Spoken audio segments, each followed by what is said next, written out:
یکتو تاڼې په حدود کې بیګا شوکمارانو 3 دوستان لوټ کړي دي او په مزاحمت باندې یو ځوان زلمی الګ چې کوم دی هغه ویشتی دی مړ کړی دی رهزن تښتېدلی دي دې حوالې سره چې یکتو تاڼې کې کوم اف ای آر درج شوی دی په دې کې مدعي دی رحیم الله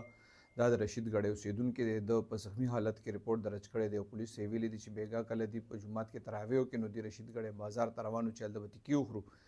دوی په لاره کې په موټرسایکل باندې 2 شوکماران رالل وایي موږ یې ودرولو دی په ګن پوینټ باندې یرغمل کړي دي رحیم الله وایي چې زه په تماچه باندې په سر ووالم پیسې م رانه واغېستې موبایل م رانه واغېسته